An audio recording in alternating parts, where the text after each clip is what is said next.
The house was too quiet, the kind of silence that presses against your eardrums like a held breath. I stood in the kitchen, staring at the note Claire had left on the counter, her loopy handwriting smeared slightly where her pen had lingered too long. Gone to the cabin for a week. Need to clear my head. Love C. The words felt like a blade slipped between my ribs, sharp and cold.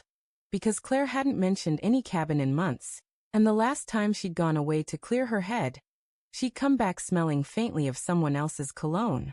I crumpled the note in my fist, the paper crackling like dry leaves. My chest ached, a dull throb that spread outward, as if my heart were trying to claw its way free.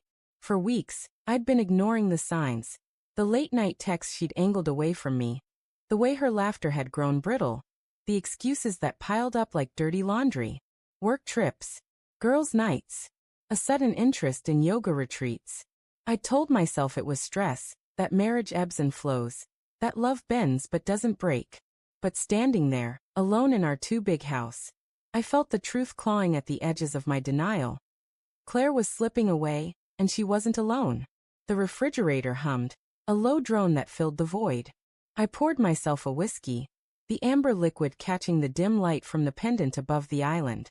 The first sip burned, grounding me, but it couldn't drown the questions. Who was she with? Why now? And why did I feel like I'd known this was coming all along? I set the glass down, harder than I meant to, and the clink echoed like a gunshot. My phone sat on the counter, its screen dark but taunting. I could call her, demand answers. But what would she say? Another lie, softer this time, wrapped in that voice she used when she knew I was breaking. Instead, I grabbed my keys and headed for the garage. If Claire was at the cabin, our cabin, the one we'd bought 5 years ago as a refuge from the world, I'd find her. I'd see the truth for myself. The drive was 2 hours, winding through pine-choked roads that grew darker as the city faded behind me. The headlights carved tunnels through the night, and my thoughts spiraled. I remembered the early days, when Claire's smile could unravel me, when her touch felt like a promise. Now every memory was tainted, a Polaroid dipped in acid. Had she been lying even then? Or had something changed, something I'd failed to notice? The cabin came into view, a squat shadow nestled against the lake. Her car was there, parked crookedly, as if she'd been in a hurry. But another car sat beside it, a sleek black sedan I didn't recognize. My stomach twisted, a slow churn of dread and rage. I killed the engine and sat there, gripping the steering wheel, my knuckles white as bone. The lake lapped softly against the shore, a sound that should have been soothing but felt like mockery. I wanted to storm inside, to catch them in the act, to scream until the walls shook. But my legs felt leaden, my courage brittle. What if I was wrong? What if I wasn't? I stepped out, the gravel crunching under my boots.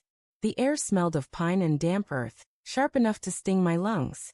The cabin's windows glowed faintly, curtains drawn tight, but a sliver of light escaped, beckoning me closer. I moved like a ghost, my breath shallow, my pulse a drumbeat in my ears.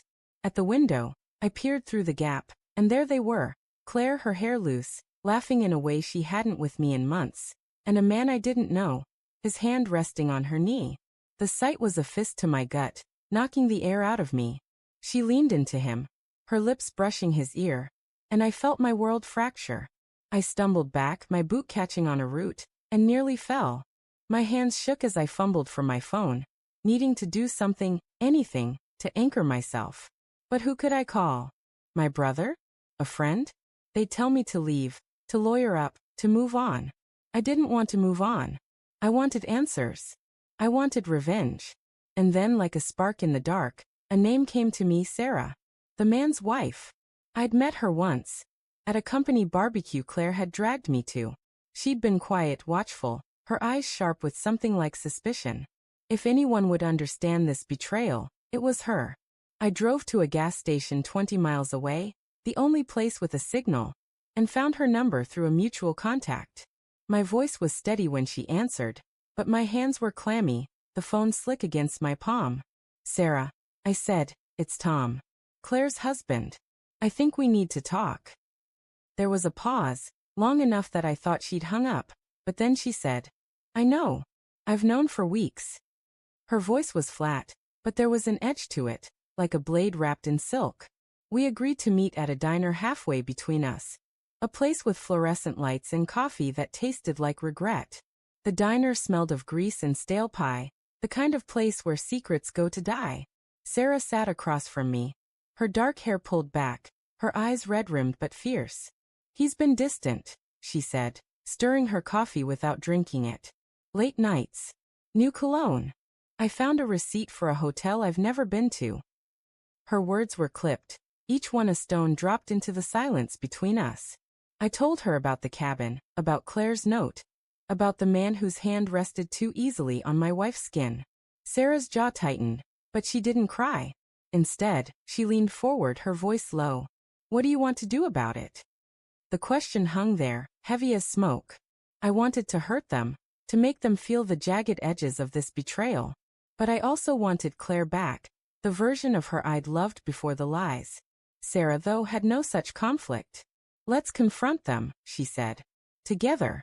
Let them see what they've done." Her plan was simple but brutal. We'd drive to the cabin at dawn, walk in unannounced, and let the truth detonate. I nodded, my throat tight, because I knew this would end us, me and Claire, Sarah and her husband. But I couldn't stop it. The need for reckoning was a fire in my veins. We drove back in silence, the road stretching like a wound through the forest. At the cabin, the first light of dawn painted the lake silver, and the air was thick with mist. Sarah's hand brushed mine as we approached the door, a fleeting moment of solidarity. I turned the knob, expecting it to be locked, but it swung open, revealing Claire and her lover tangled on the couch, asleep, their clothes strewn like evidence. The sight should have broken me, but instead it sharpened my resolve. Sarah's voice cut through the quiet, cold and clear. "Wake up, Mark. We need to talk." Claire's eyes snapped open, and for a moment, time froze. Her gaze darted between me and Sarah, her face a map of guilt and panic. Mark stirred, his confusion morphing into dread as he saw us. "Tom," Claire whispered, her voice cracking, but I held up a hand.